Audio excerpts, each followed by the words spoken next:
A nossa questão comentada de hoje da banca CESP, daquele item certo e errado, aquele que, se você não tiver certeza, é melhor não marcar, uma questão de crase de um concurso feito em 2019, que pediu o seguinte: a inserção do sinal indicativo de crase em aquém, na linha 3, não comprometeria a correção gramatical do texto. Está transcrito aí o trecho do texto que corresponde à linha 3. Pause a sua tela e, com seu conhecimento prévio, julgue se esse item está certo ou errado. Não sei se você teve dificuldade ou não. Tem gente que domina, tem gente que não domina, tem gente que está careca de saber, acha que a questão é banal, e tem gente que é cismado com o CESP. Eu vou dizer uma coisa: questão do CESP geralmente é mais fácil, por exemplo, que da Fundação Carlos Chagas. O problema do CESP é o critério de anular o que você acertou quando você erra. Então, a frase era: o maior desafio do Poder Judiciário no Brasil é tornar-se cada vez mais acessível às pessoas, até mesmo a quem não pode arcar. O texto estava sem crase. Quando eles falam que inserir um sinal não comprometeria, você acertou essa questão se você julgou o item como errado, porque comprometeria a correção, sim. Ô, gente, o texto foi publicado, foi excluído, colocado uma prova. Dificilmente publica-se um texto com desvio. Então, se no original não era para ser craseado, ao acrescentar, a probabilidade de você tornar errado é muito maior, mas não é por isso não. Porque tem crase que é facultativa. Eu quero te lembrar que isso que é chamado de crase é uma fusão que vai ocorrer, de um modo geral, entre dois As. Sendo que o primeiro A é uma preposição. Por exemplo, se você precisa de. Esse de, definido pelo verbo precisar, é uma preposição. Se você conversa com. Esse com, determinado pelo verbo conversar, é uma preposição. Se você se refere a. Esse a, determinado pelo verbo referir-se, é uma preposição. E o outro a é um artigo definido.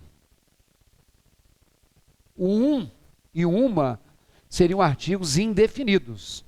E o a é um artigo definido, obviamente feminino. Isso quer dizer o quê? Essa fusão ou essa crase, ela vai ser indicada pelo uso do que se chama acento grave. Tem o acento circunflexo, que é o famoso chapeuzinho do vovô.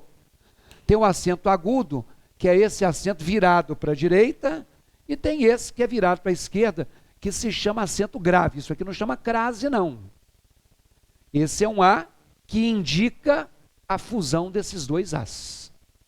Agora, meu amigo, se o A craseado precisa de ter a presença de um artigo feminino, crase só ocorre antes de feminino.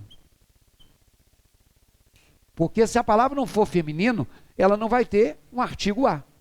Então, por exemplo, você já andou a cavalo?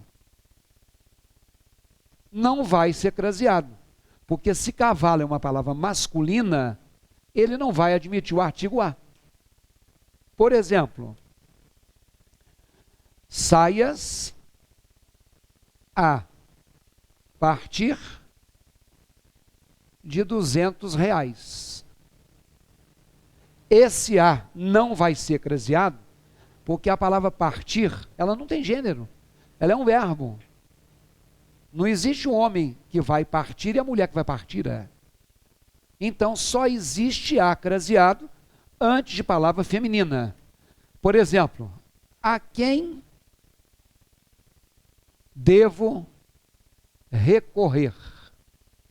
Esse A não pode ser craseado, porque a palavra quem não tem gênero. Quem está aí? Pode ser um homem. Quem está aí? Pode ser uma mulher. Olha na tela.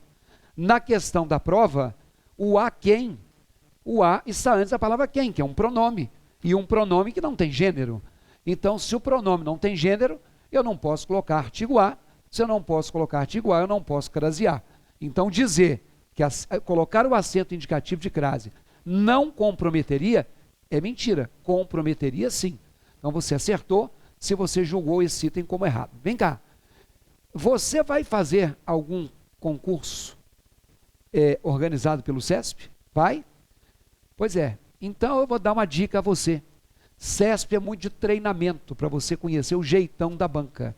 Quero que você entre aqui no nosso site, www.ivalonline.com.br, que nós temos um curso lá chamado Banca CESP Português Exercícios. São 20 horas de relógio. São 40 blocos de meia hora só com questões da banca CESP. E, obviamente, eu não vou só resolver a questão. Eu vou fazer a exposição da teoria e eu procurei separar por assunto. Então, coloquei questões de ortografia, questões de morfologia, questões de sintaxe, envolvendo crase, concordância, período composto, pontuação. Os assuntos que normalmente se cobram. Só que para tornar didático eu separei. Então, vá lá e conheça o nosso curso, www.ivalonline.com.br.